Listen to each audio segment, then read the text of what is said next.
Are you thinking about investing in an accessory dwelling unit or ADU in Wells, Maine? Did you know that most towns and cities in Maine have placed additional restrictions around having an ADU in their community? In this video, we are going to talk about the Wells ADU rules that we must adhere to in order to have an ADU in their community. Let's get after it. First of all, you need to read the accessory dwelling unit rules that are specific to the town of Wells. You can get this information by contacting the town of Wells or by emailing us. The very first thing you need to do before getting too excited about investing in an ADU is to make sure that the single-family residence you are working with is in a zone that allows for ADUs. Not all single-family residences can have an ADU added to them. So find the zoning map for the town and verify that the residence is in an allowable zone. Oh, and if you're new to this channel, my name is Michael Patterson. My partner and daughter is Margaret. We are local ADU dealers here in Southern Maine and can provide you with designs and prices that will help you start planning your ADU investment. If you have questions about ADUs in a specific town, we can help with that as well. Our contact information is down below. The Town of Wells ADU rules state that one accessory dwelling unit shall be permitted within an owner-occupied one-family dwelling in all districts except the Residential B, Residential D, and the Beach Business District. First, the lot on which the accessory dwelling unit is situated must meet all the current dimensional requirements for a one-family dwelling. Second, the accessory dwelling unit shall contain no more than 3 rooms and a bathroom and shall not exceed 600 square feet of net habitable floor area.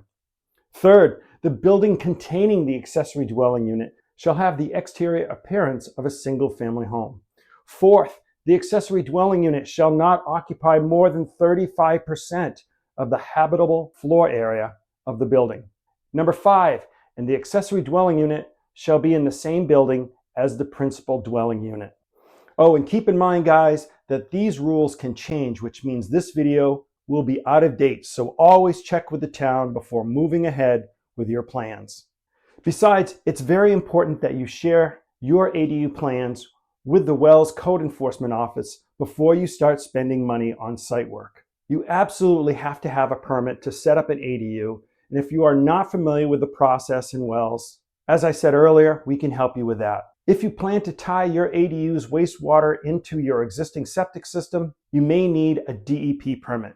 Make sure you know the size of your septic tank because it may not be large enough for additional bedrooms. If it isn't big enough, that doesn't necessarily mean you can't have an ADU, but it does mean additional work and possibly more money to make the project happen. So if you're setting up your ADU all by yourself and don't have municipal sewer services, make sure you ask about getting the septic system approved. Guys, if you're finding this video informative, please consider giving it a like. I know it's small, but it really helps us a lot. Thanks. Once you have secured that you will be able to make your ADU comply with all state laws and the Town of Wells requirements, it is time to create the ADU. This also requires some homework. For those of you thinking that you'll just use an RV as an ADU, like you can in some towns in Maine, well, that isn't going to happen in Wells because remember, the rules, as I pointed out earlier, state that the accessory dwelling unit shall be located in the same building as the principal dwelling unit. This means adding an ADU to the existing structure either by taking up existing space,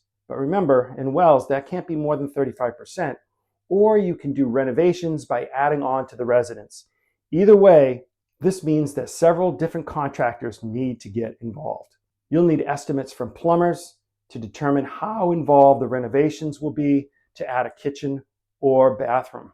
Electricians will need to look at the property to see if the electrical panel can handle additional consumption and how easily outlets can be added where you will need them. Carpenters will need to take a look at the property if walls need to be added, additional stairways have to be put in, then there is decks, etc. And of course, heating and cooling professionals to see if additional zones can be added to the system or if mini splits can be added. This is not going to be a simple process, but Margaret and I can help you source all of these professionals. If you decide to look outside the Town of Wells for an ADU investment, let's say the town of Sanford, Buxton, and many others, these towns may allow RVs to be used as ADUs, but only if they can comply, again, with certain laws.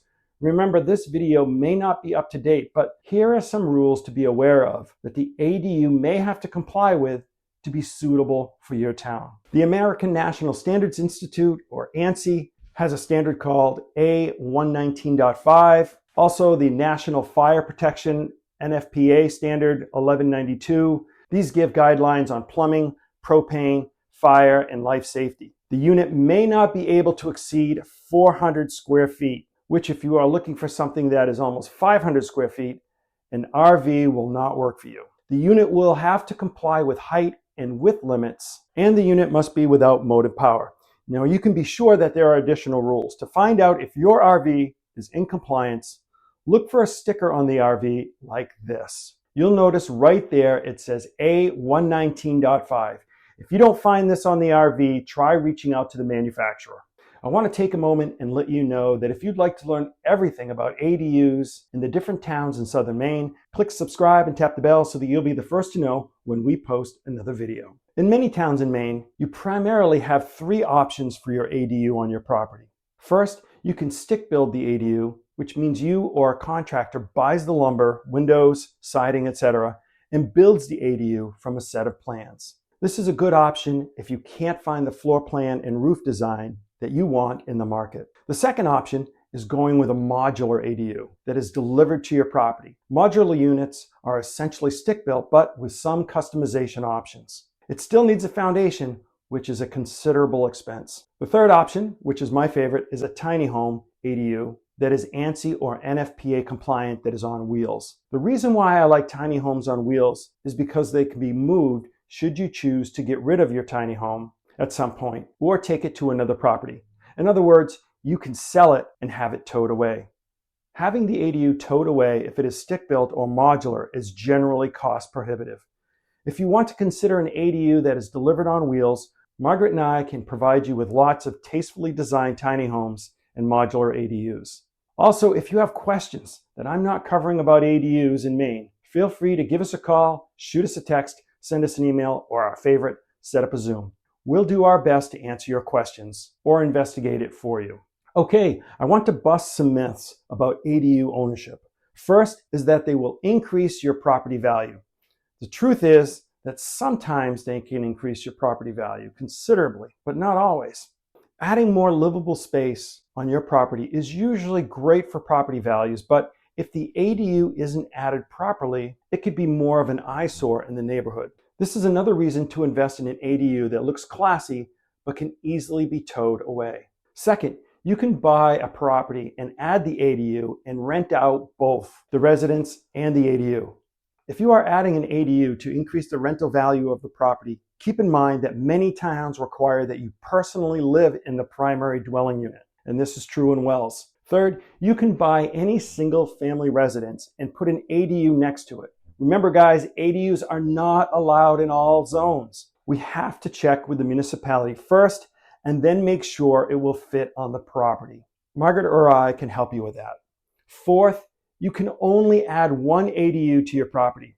The truth is that some towns allow for an attached ADU as well, which can sometimes be thought of as an apartment attached to your house. But remember, rules are often specific to the town. Fifth, you can make a mobile home an ADU.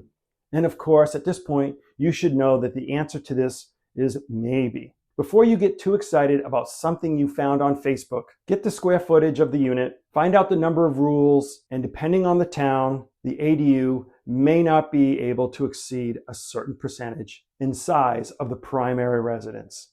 Okay, I hope that I have answered some of your questions. And if not, remember, our contact information is down below. And if you want to learn more about living in Southern Maine, watch this next video.